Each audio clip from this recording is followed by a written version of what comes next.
Yes, folks, it's Tales from the Jails with John G. Sutton. I was talking again today a little bit more about this guy, Andrew Malkinson, who has been released from prison as being not guilty, found not guilty due to DNA testing that they brought up to date. And the Home Office, the Ministry of Justice, are going to send him an account for him to pay for his board and lodging whilst he was wrongfully detained at His Majesty's prison, Frankland.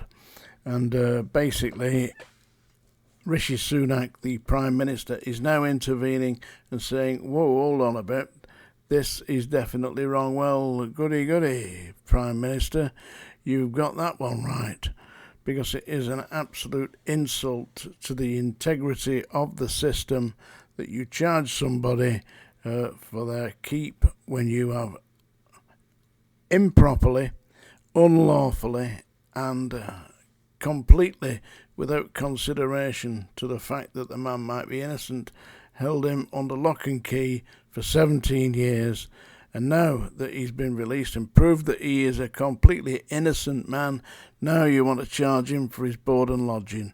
Absolutely disgraceful. The very idea beggars belief, doesn't it? In actual fact, he should be suing you, and no doubt he will be. But compensation is coming, and I'm sure that Andrew Malkinson, who I believe is going to go and take up residence overseas, because he obviously doesn't trust this system.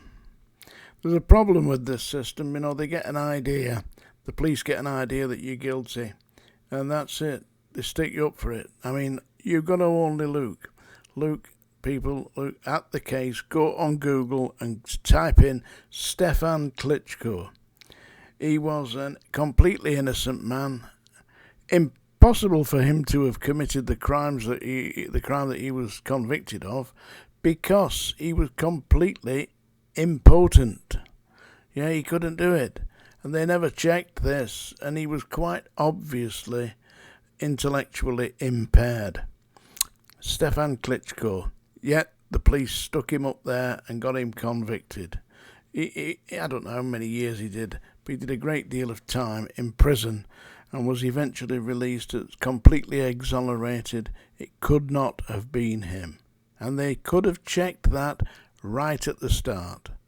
All they needed to do was have somebody who was slightly sympathetic and empathetic look at Stefan KLITCHCO, and they could have said to the senior detectives, the superintendent or chief superintendent, said, look, this man is quite obviously incapable of committing the offence that you have charged him of. And indeed with Andrew Malkinson, he may have been capable of doing that. He didn't do it though, did he? And the DNA test absolutely and totally exonerated him. So what did they do? They tried to give him a bill for his board and lodgings. It wasn't the Savoy he was staying at, It was bloody HMP Frankland, which is a sex offenders institution. So you've been banged up there with people who have committed serious sexual offences when he himself hadn't. It could, if this man was not so strong-willed, it could quite easily have psychologically damaged him for life. But it didn't. Anyway, well done Rishi Sunak on waking up, smelling the coffee and realising that the general feeling of the public, including me by the way, I consider myself to be a member of the public, which I obviously am, we all say this stinks.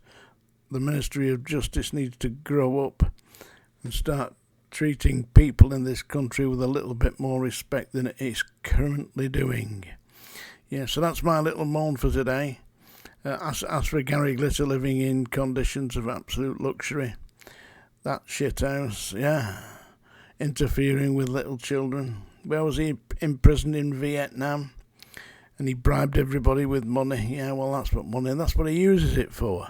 And people say to me, I need more money, will God send me more money? Listen, what does God think about money, Look who he's given it to. Arseholes like Tony Blair. Tony Blair, Labour Prime Minister. How has he come to be a multi-millionaire? How has he got there? Come on. All you people who vote Labour, personally, I have voted Labour. I don't mind, I admitting it. I've voted Tory. It depends who it is. I'll have a look at the candidate and think, I think that guy can do it, I mean, where I am living, it's Lindsay Oil, the Speaker of the House, who is the Member of Parliament for my area, so you don't really get to vote because they don't put anybody up against him, you see. So, yeah, I'm disenfranchised. Yeah, but anyway, yeah. So, yeah, well, that's it, you see. How do people get money? And money ain't.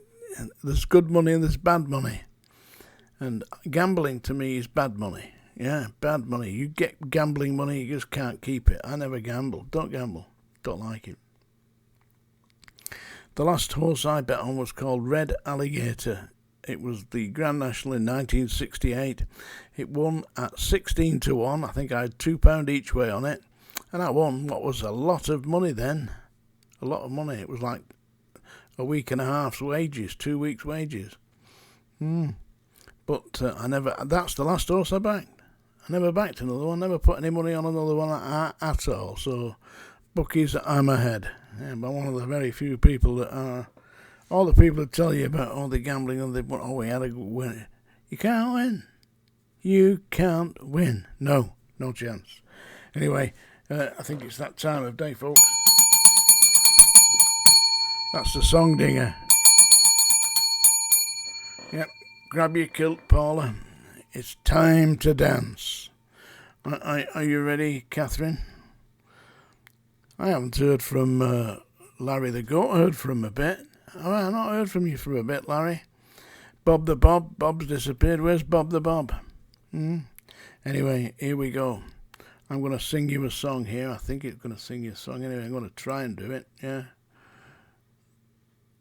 Try and sing you a song for what it's worth. This is another by Chris Christopherson. It's Help Me Make It Through the Night. And if you make it through this song, then you're doing better than most. Because I reckon Larry's grabbed his goat and he's heading for the hills. Paula's doing a Highland fling. Catherine's in tears. Can't stand the noise. Catherine, brave. Be brave. Be brave. Here we go.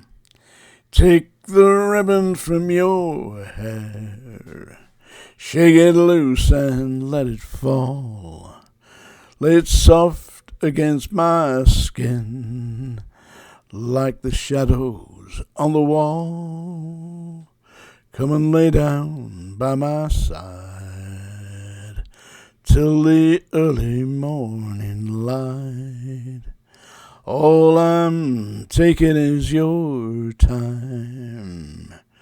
Come, help me make it through the night. I don't care what's right or wrong, and I don't try to understand.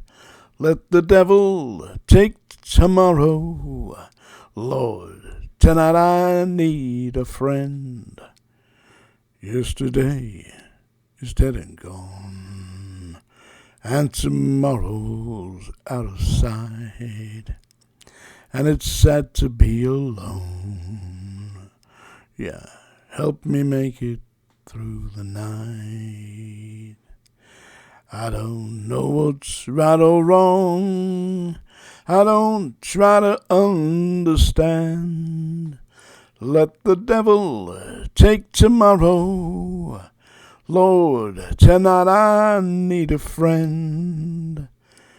Yesterday, it's dead and gone, and tomorrow's out of sight. Lord, it's so sad to be alone. Come on, help me make it through the night. If you made it through that song, you're doing better than most. Tales from the Jails with John G. Sutton. Like, subscribe, all the rest of it. Get my book, folks. It's on Amazon.